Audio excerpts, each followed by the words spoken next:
So I'm sitting on my Discord last week talking to all of you guys. By the way, if you haven't joined our Discord, you definitely should.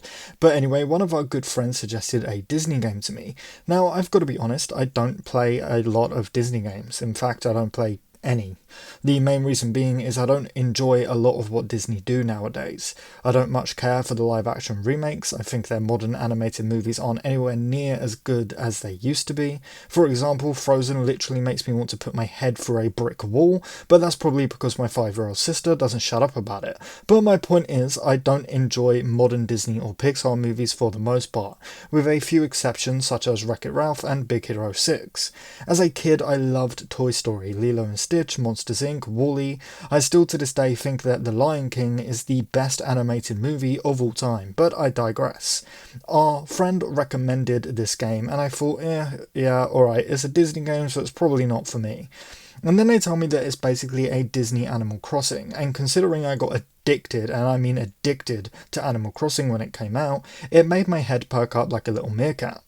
So I finally got the chance to download Dreamlight Valley and give it a chance thanks to Xbox Game Pass, and I've been playing it for the last week or so.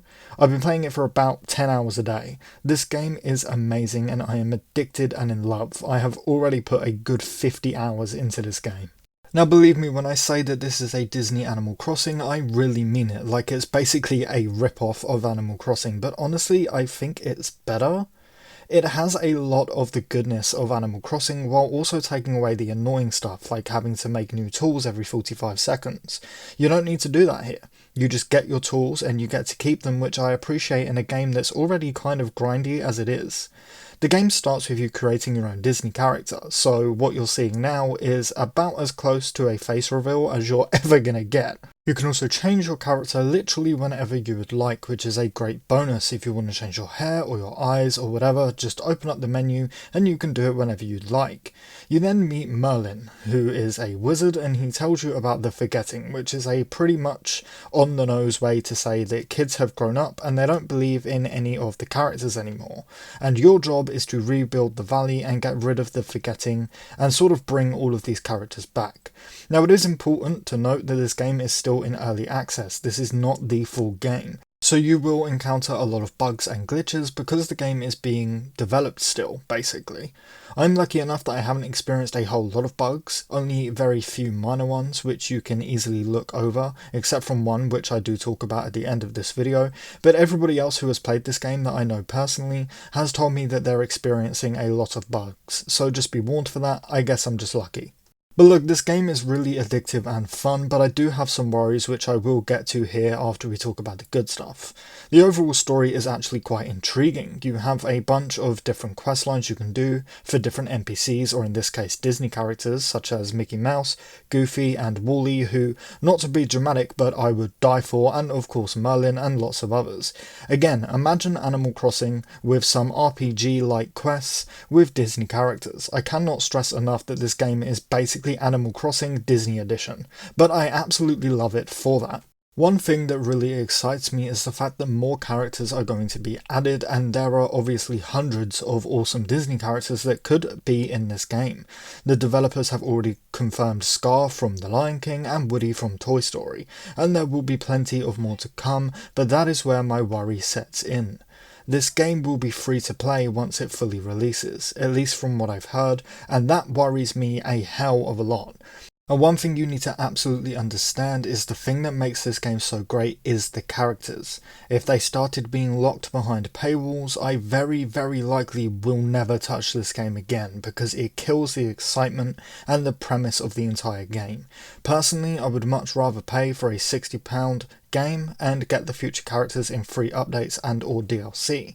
If they go the EA Sims route and charge £50 for one character, I will just immediately be turned off and lose all interest in this game.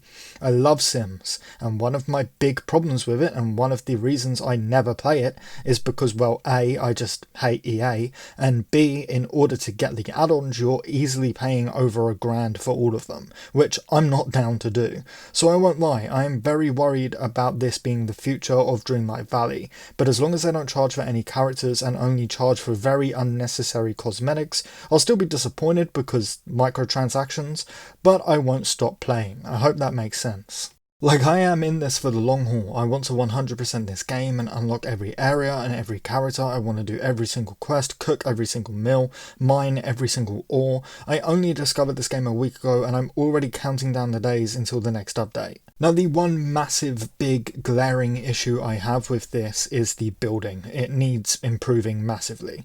When you're changing your island around, moving trees and houses, building pathways and what have you, is more jarring than anything else due to the really poor controls.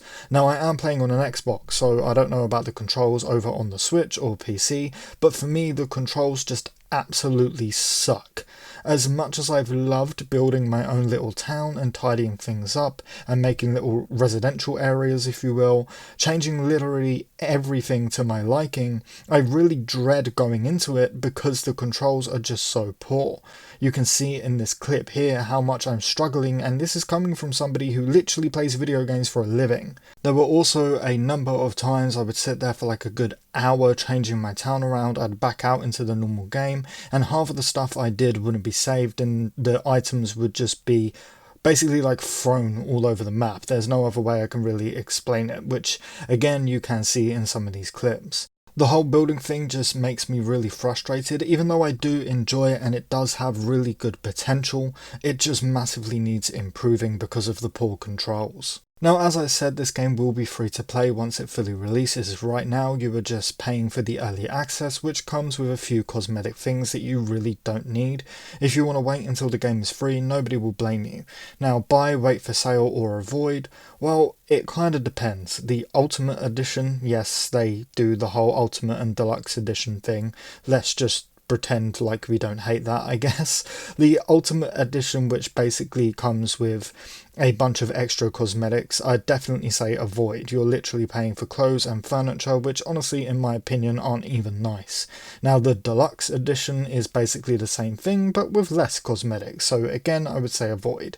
Now, the regular early access game is currently sitting at $24.99 in the UK, and honestly, I would give it a buy.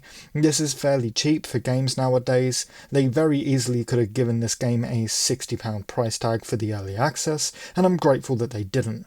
So yes, $24.99 is a decent price in my opinion, and I definitely do think it's worth it. Again, I do just worry about the future of this game when it becomes free. As I said earlier, I'd much rather pay £60 right now and get every future character for free. Now look, they haven't said that they're going to charge for characters, I just have a bad feeling that they're going to nowadays. That is pretty normal. If they start to charge for characters, however, it will just really kill what makes this game so beautifully fun and addictive. But anyway guys, that is going to do it for me today. If you enjoyed the video, please do drop it a like. It really does help out smaller channels like myself more than you can imagine.